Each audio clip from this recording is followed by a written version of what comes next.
So we're going to look first at a nonpolar bond. So this is hydrogen bonding to itself in a covalent bond. Tell me some things you notice. Jonavi, what are some things you notice? The electrons are being shared between the two. Yes, it's a covalent bond because they are being shared, right? Because they are being shared. Awesome. Let's take a look at this bond. Hydrogen and fluorine. Milan, is this covalent or ionic? Is it Let's play it again. covalent? It is covalent. It's the hydrogens, they share equally. This one, it moves, not so much. So what's the difference? This is hydrogen bonded to itself in a covalent bond. This is hydrogen bonded to fluorine in a covalent bond. But what looks different? Hold on, let me call on someone. You go ahead. No, go ahead. Sorry. I think one looks shared while the other looks transferred, right? Yeah, it looks kind of like a transfer, right? It doesn't look like the other bond, but polar bonds are covalent. There is sharing happening. There are some happening existing in the middle. Remember, electrons are constantly moving. They're not static. So what's happening is that they're staying and hanging out a lot more around fluorine than they are around hydrogen. It doesn't mean people are never there. It's just not where they hang out. So it's kind of like a concert. Everyone's by the stage because that's what they came to see. But there are some people by the bathroom, even though it's not what they came to see because they need it, right? It's necessary, but it's not where the big crowds are. It's the smaller crowd, hopefully short lines, right? No, it's a weird analogy, but if you had to make a definition then for nonpolar versus polar bonds in your own words, based on that, what would it be? Wajiha, tell me what you would say. Can you repeat your example? Yeah, so define a polar bond versus a nonpolar bond. Okay, they're both sharing, but what's different about polar? How would you define it? Nonpolar is like has more pull to one side. Polar has more pull to one side, and then nonpolar has both of them are like equally, I don't know how to say, but like strong. So they're both balancing each other out. No, that was great. That was perfectly described in basic words. Okay. It didn't have all the science and fluff in it, but the understanding there was perfect. And that's more important than the terminology. We can do the terminology later, but if you understand what's happening and you can describe it, that's like more than half the battle, right? So for a covalent bond, or that's non-polar, there is equal sharing of electrons, right? Equal sharing of electrons. And a polar bond, there is unequal sharing. Sure, they're sharing, but they're definitely hanging out a lot around more one than the other. So why might that be in the sciencey term? Let's add the sciencey term to which he has wonderful explanation. Esty, what term did we learn in periodic trends do you think might be related here?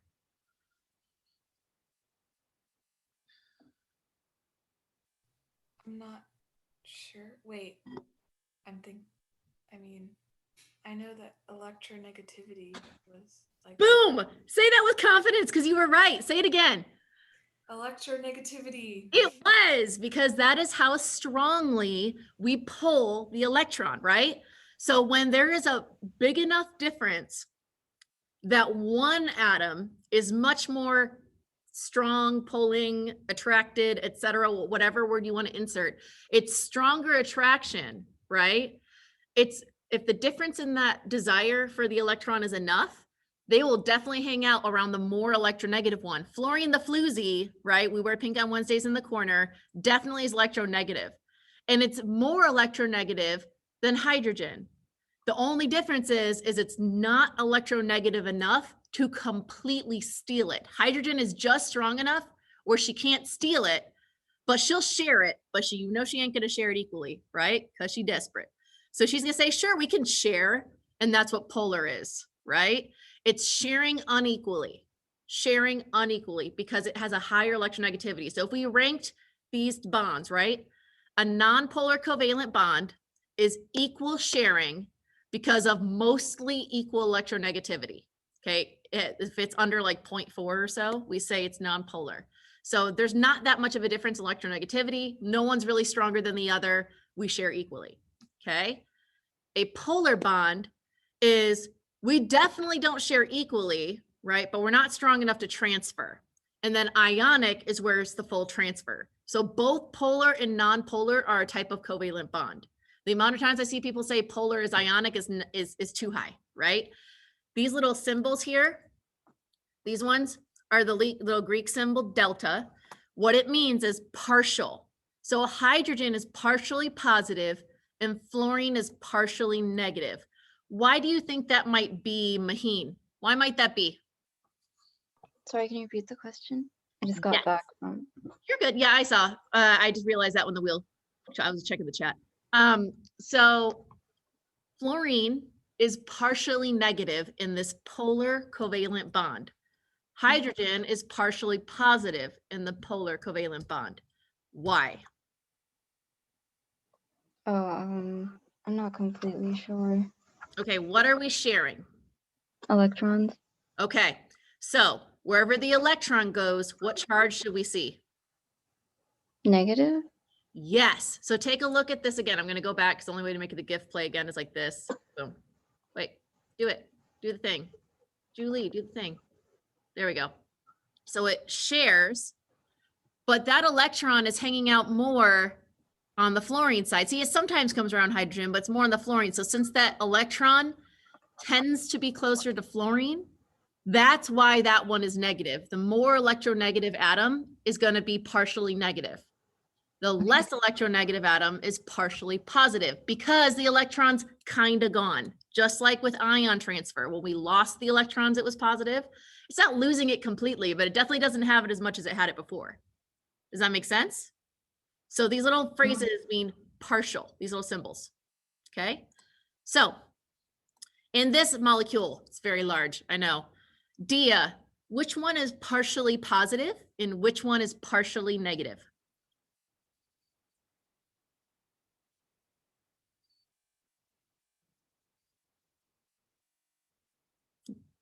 I'm not sure. Okay, so what term did Esty tell us this was all about?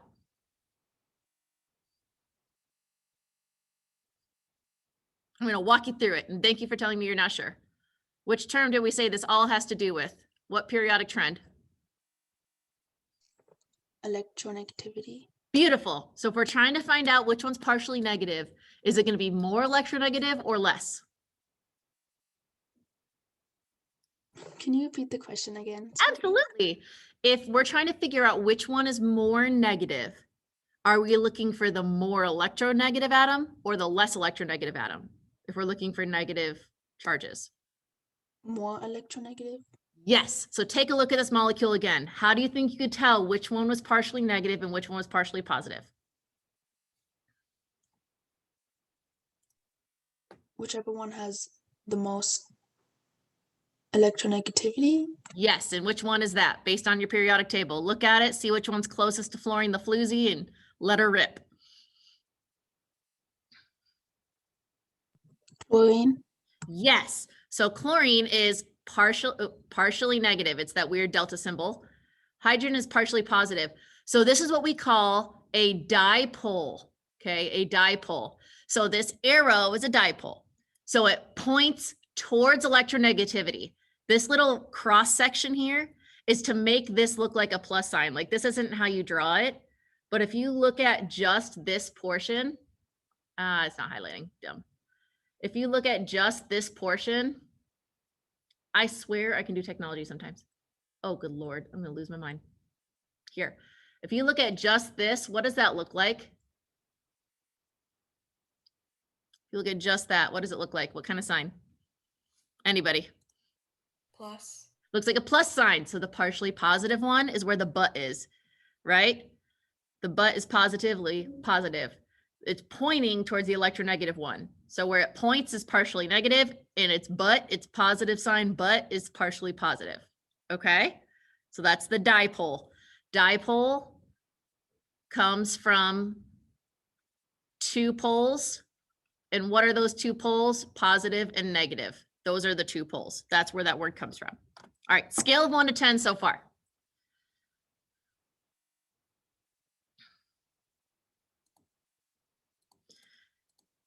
Okay, so just to check, Sia, not Saya, Sia. If I could see the electrons in this molecule, where would they be hanging out more? On the hydrogen side or the chlorine side?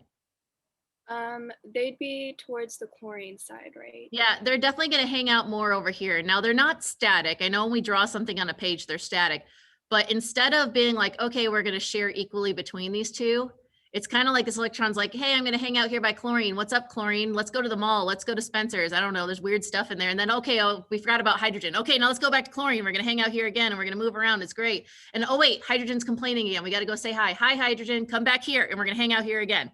Okay, that's literally what electrons do, is they kind of hang out. I know that's a lot of scribbles, but I hope it makes sense. Okay, good. So I'm going to clear all that because that's just obnoxious. Beautiful. Hydrogen and chlorine make the hydrochloric acid molecule. Okay, so now we're going to talk about a polar molecule. Okay, polar molecule.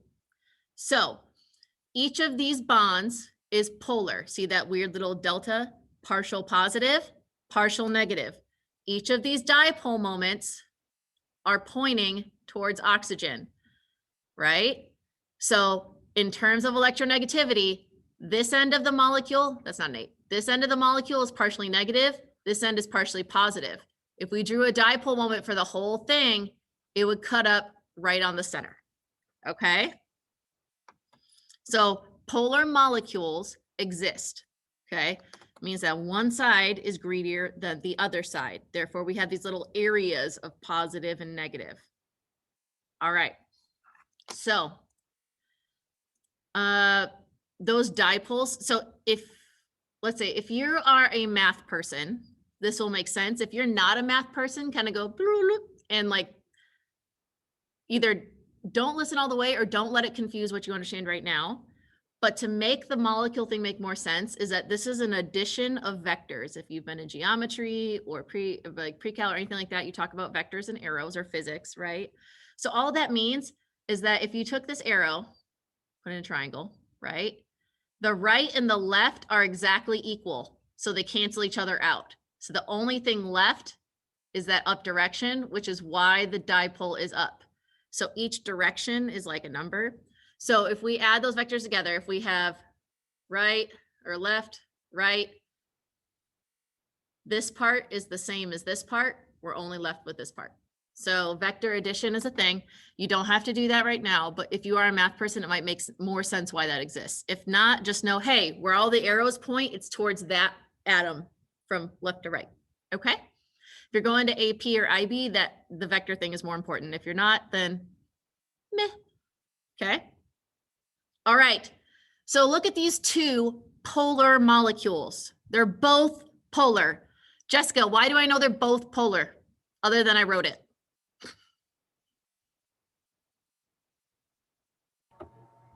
They're both polar because like there's like 3 hydrogens there, and then there's 1 chlorine or like the bromine at the top, so it's uneven. Yeah, it's asymmetrical electronegativity. That's going to be really, really important. Asymmetrical electronegativity, right? So polar is asymmetrical electronegativity. So these poles, you know, it kind of goes, so chlorine is slightly more electronegative. It's technically going to have something like that, but chlorine is way more electronegative, right? So the sum of those 3 vectors is towards chlorine. This is going to be partially negative. These are going to be partially positive. It's like the electrons kind of get sucked up the bonds towards the chlorine, okay? So these polar molecules, how could I tell which one is more polar? How can I tell which one is more polar? Following the wheel. Gus, which one is more polar and why?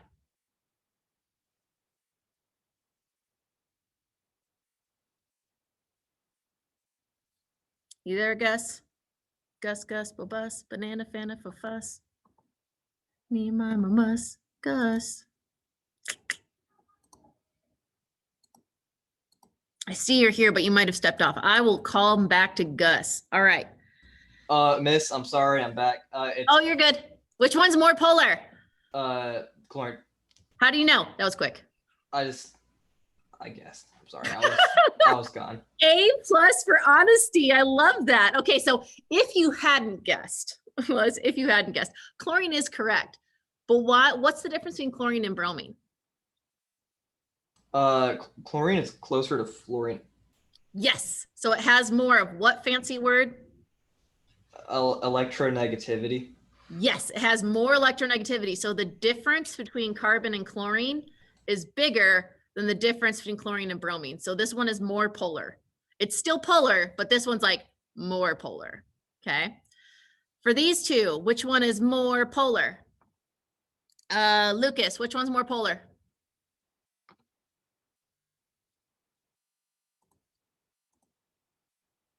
Lucas. Can I look at a periodic table? Absolutely, you can look at a periodic table. It's exactly what I want you to do.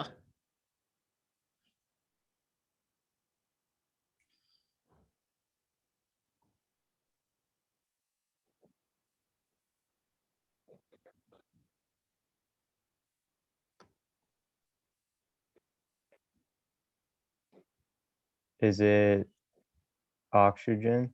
Yes, why is it oxygen? Oxygen is closer to fluorine. Oxygen's closer to fluorine, so it's more electronegative. Beautiful. And this last one looks really weird, but it's methane and methanol. Meth just means one carbon, right? I don't know why the 2 is there. It shouldn't be there. One carbon. So Samir, which one is more polar? This is a weird one.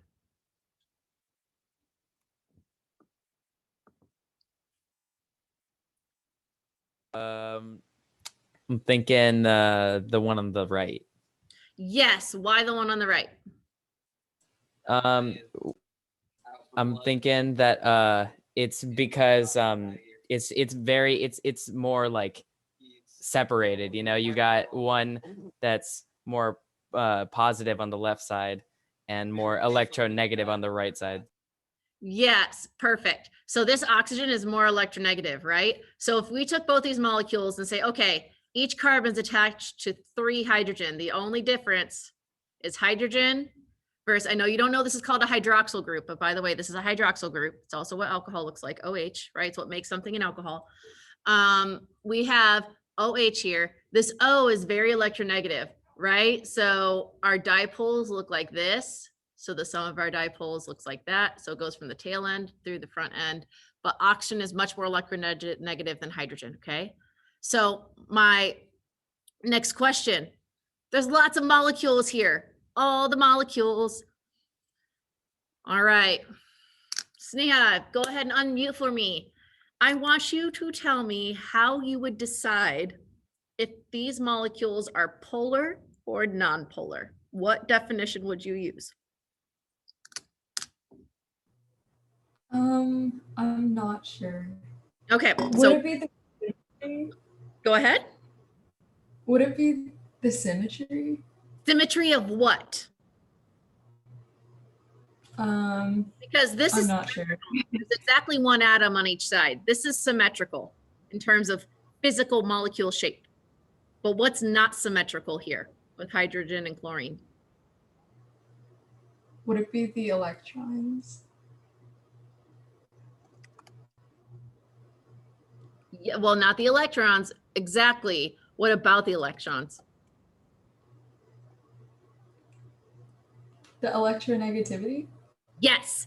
Asymmetrical electronegativity. Asymmetric in electronegativity. Asymmetric. So this is it's a symmetrical molecule because it is exactly even. There's one atom here and one atom here, but it is asymmetric electronegativity because the dipole exists and chlorine is so much more electronegative. That's the difference, okay? So let's look at this guy. NH3, that is ammonia. Okay, that is ammonia. And good job on fleshing that out, Sneha. I know it's easy to give up, and you did not, and I am proud of you. Eden, let's look at ammonia. Do you think that is polar or non-polar as a molecule? Polar. It is polar. Why? There's unequal sharing between the nitrogen and the hydrogen. Yes, there is unequal sharing between the nitrogen and the hydrogen, right? There is unequal sharing. Do all the arrows cancel each other out? Do all of them look this like there's opposite directions canceling each other out? No, right? Overall, there's a dipole towards nitrogen. This would be partially negative. These would be partially positive. Okay, so this is a polar molecule because nitrogen is so much more electronegative. In the lone pair here, doesn't have electronegativity. That lone pair is why these are pushing down. And we're going to talk about that in just a second. So if that doesn't make sense, let it go. Let it be. Last, I want to compare these two molecules. I'm going to use this one to show an example of something in a second. These two molecules. Corey, what's the main difference? Like the right molecules? Yep, the right of this line. Right of this line, these ones, these two. The main difference is that there's hydrogen on the top one and chlorine on the bottom one. Yeah, take a look at their bottom halves, right? Hydrogen is down here, chlorine is down here. So first question, is this molecule polar or non-polar? Non-polar. Or I mean, sorry, polar because it's unequal. There's chlorine at the top and there's hydrogen at the bottom. Yeah, so technically these look like this, right? But they all kind of, see how the arrows funnel towards chlorine?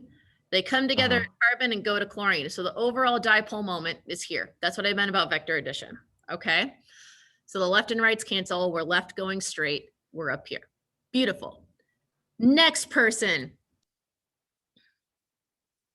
Kate, is carbon tetrachloride or this bottom molecule polar? Why or why not?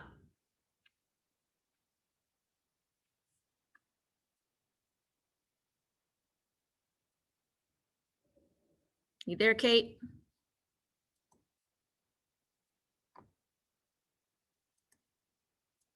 Okay, let's try the next person. I don't see you. Wheel, pick someone else. Go. Eva, Wheel has chosen you. Is this molecule polar? Why or why not? It's not polar. Why is it not polar? Because it's symmetric. Like it has 4 of the chlorines around it. Yes. So to be accurate about this molecule has polar bonds, but is a non-polar molecule because they're each pulling apart equally, which means they cancel each other out. So pretend each atom is a person, right? So in this molecule, we have 4 Dwayne "The Rock" Johnsons, right? One of my favorite people. So Dwayne "The Rock" Johnson is fighting himself in a tug of war. So if this was the center of the tug of war rope and we were pulling it in 4 directions, would anybody win? No, because they're exactly equal strength, right? In this one, we have Dwayne "The Rock" Johnson, and then we have like Borat or something, right? Down here, okay? So are we, or Pee Wee Herman, I don't know, insert person here.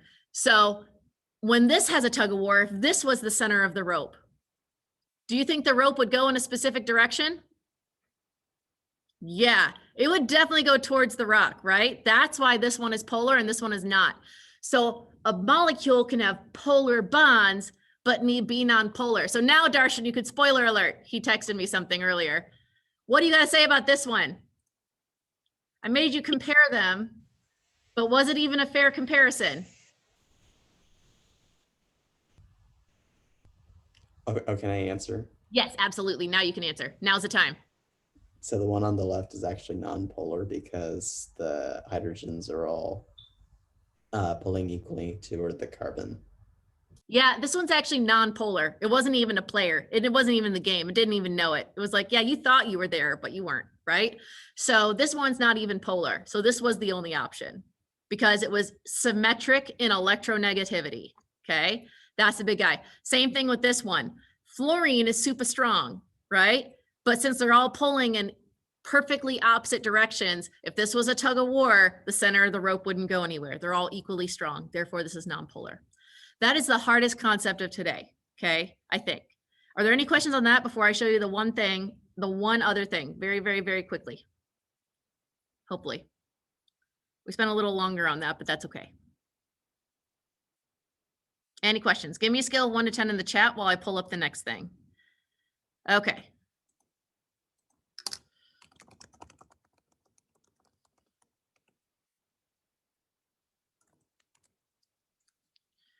All righty.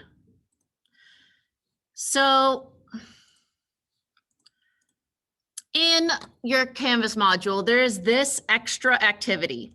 You do not have to do it. It is not for a grade. Notice it says 0 points.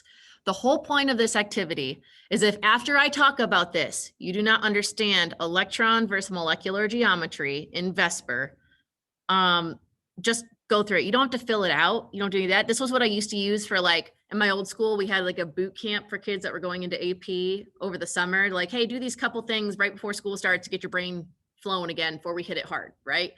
I use this activity. So it's something that could help you, but it's definitely not required. It's at the QR code. It's also here. But if I go to this, hold on, here. So you see that here, right? The geometry activity, you click on it, it looks like this. Actually, it looks like this when you click on it. I'm going to use the model just because it's helpful, and we're going to remove all. So I want you to take a look at this part right down here. Okay, the molecule geometry versus the electron geometry. This is the main concept we're covering. To be clear, naming molecules is in your reference packet. Okay, memorizing them right now would be stupid because they are written there. If you know how to build the molecule and you know how to read the chart, you have nothing to memorize. Memorize how to read the chart. Don't memorize the chart. Does that make sense? Fill your brain with stuff you need, not stuff you don't need. You will have the chart on your test, okay? But if you don't understand conceptually the difference between molecule and electron geometry, you will not be able to answer the concept questions on the test. So that's why I want to make sure I say it. So if I have a molecule and I have 4 atoms bonded to it, right? We have a central atom and 4 atoms bonded. We call that tetrahedral because there are 4 sides that are equally distant in a 3-dimensional space. All bond angles are 109.5 because that in 360-degree spherical space, that is exactly how far apart they need to be, okay? The reason they are symmetrical is because electrons hate each other. They repel each other. This is valence shell electron repulsion theory. Repulsion. They go away from each other. So their goal is to get as far away from each other as possible without getting close. So if I moved closer this way, right, see how it adjusts because it's now too close to one molecule. So it wants to be exactly in the center, exactly equidistant, okay? So this gives us a tetrahedral geometry. Now, what happens if I replace one of these atoms with a lone pair? So if I take off an atom and I give it a lone pair, look what just happened here. The geometry names changed. Electron geometry is still tetrahedral, but the molecule geometry changed. Now, the major question is why? So Trisha, why do you think the name changed? They were the same and now they're different. Is it because it's not equidistant? Well, it's still equidistant. Everything is as far apart from each other as they can be. They're all still 109.5 degrees. So let's look at the difference. Okay, I'm going to take away this lone pair. And I'm going to add a molecule back. Oh, no, go back.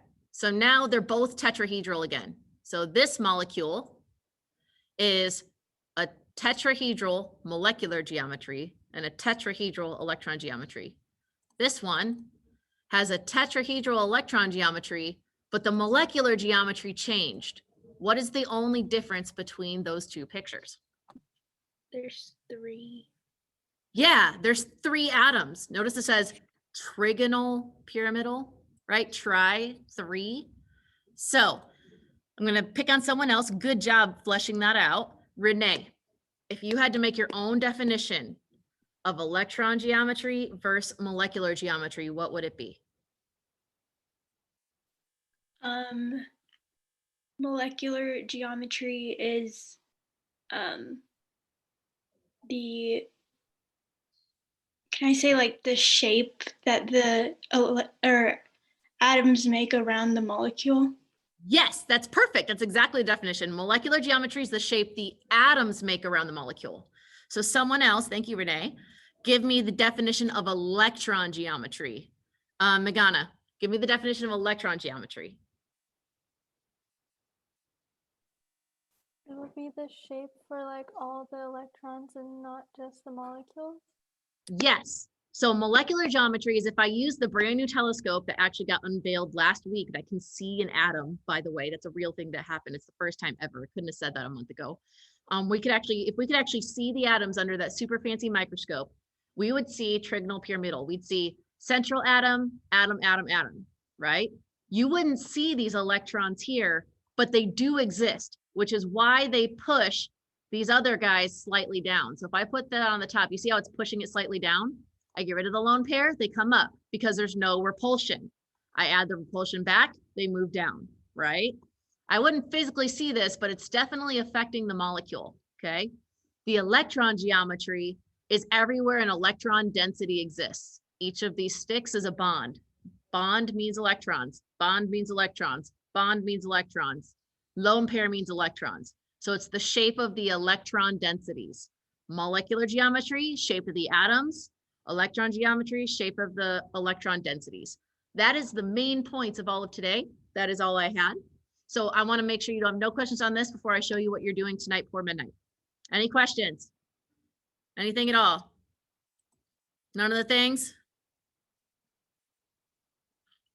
Okay, so before midnight tonight, I think it's a little bigger. Before midnight tonight, you need to do the polar versus non-polar activities, okay? The second one is a PhET lab that I really like. So, I mean, I recommend that one, but if you don't want to do the PhET lab version, that's fine.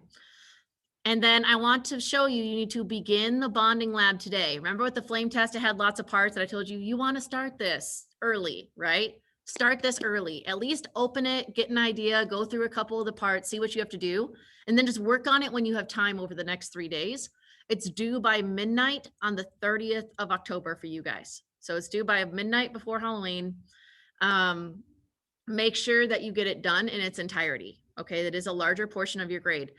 There were people who were passing the class last semester and then didn't turn in the lab or bombed it terribly, and it brought them to like a 67. Okay, labs are a bigger portion of your grade than daily grades because there's less of them and they're a bigger percent. Take them seriously. Don't be that guy. Okay. All right, lovies. That is it. I will see you. Oh yeah, you guys did totally blow it out of the water for the benchmark. So I'm getting coffee or tea or whatever on my friend. So thank you guys for proving them wrong and being amazing. Woo! I'd share, but it's through a screen. So it's like, can't really do that. Okay. So thank you guys for being amazing. Y'all did awesome. Actually, y'all's classes. So like you and 6th period scored higher than all the other periods as an average. So you guys did amazing. Good job. That's fantastic. I'm in the process of sending out results. It's just there's 200 of you, so it takes time. So I'm going through, I'm like working through 3rd period and 5th period right now, and I'll get to 6th period soon. Okay. All right, guys. Adios, muchachos. Thank you. You're welcome. Miss Longley. Yes.